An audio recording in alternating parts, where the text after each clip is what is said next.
যানজট আর ক্লান্তির জেরে নগরবাসীর ভরসা এখন অনলাইন শপিং। ক্লিকের ইশারাতেই ঘরে আসছে ঈদের আনন্দ। তবে এই ভার্চুয়াল বাজারেই বাড়ছে প্রতারণার আতঙ্ক। একটু অসাবধানতায় উৎসবের কেনাকাটা হতে পারে বিষাদময়। তবে কিছু কিছু বিষয়ে সাবধান হলেই এই প্রতারণার হাত থেকে রক্ষা পাওয়া সম্ভব। শুধু ফেসবুক পেজে পণ্যের ছবি দেখে বিশ্বাস করা যাবে না। রিভিউ, ওয়েবসাইট ও ঠিকানা যাচাই করতে হবে। প্রয়োজনে পরিচিতদের কাছ থেকে পরামর্শ নিয়ে কিনতে হবে, যারা কিনা এর আগেও সেই পেজ থেকে পণ্য কিনেছে।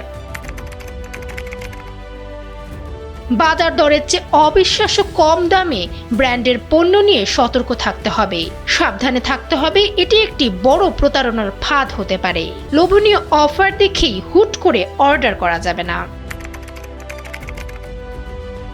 অর্ডারের আগে পেজের রিভিউ ও কমেন্ট সেকশন চেক করে নিতে হবে। শুধু ভালো কথা নয়, ক্রেতাদের কোনো অভিযোগ বা নেতিবাচক মন্তব্য আছে কিনা তা ভালোভাবে দেখে নিতে হবে।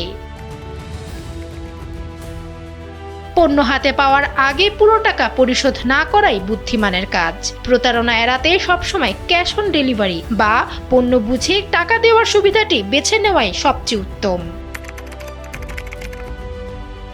ঝকঝকে ছবি দেখে অর্ডার করলে হতে পারে বিপদ। কাপড়ের সাইজ, ফেব্রিক, রং এবং কোনো কারণে পছন্দ না হলে তা ফেরত দেওয়ার রিটার্ন পলিসি আগেই ভালো করে জেনে নিতে হবে। উৎসবের মৌসুমে ডেলিভারির চাপ থাকে অনেক বেশি, তাই কাঙ্ক্ষিত পণ্যটি ঈদের আগে হাতে আসবে কিনা তা অর্ডার করার সময় বিক্রেতার কাছ থেকে নিশ্চিত হয়ে নিতে হবে।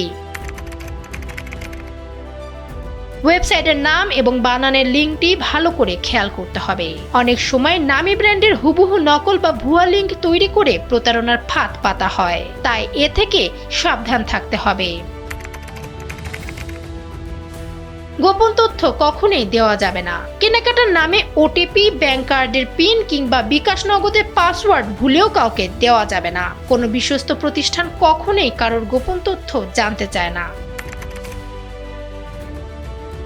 অর্ডার নিশ্চিত করার পর পেমেন্টের রসিদ এবং চ্যাটের স্ক্রিনশট অবশ্যই সংরক্ষণ করতে হবে। পণ্য নিয়ে পরবর্তীতে কোনো জটিলতা তৈরি হলে এগুলোই প্রমাণ হিসেবে কাজে আসবে। যেসব পেজ পণ্যের দাম কমেন্টে না জানিয়ে শুধু ইনবক্সে আসুন বলে, তাদের ক্ষেত্রে বাড়তি সাবধান থাকতে হবে। দাম নিয়ে লুকোচুরি অনেক সময়ই বড় জালিয়াতির লক্ষণ হতে পারে। ডেস্ক রিপোর্ট, সময়ের আলো।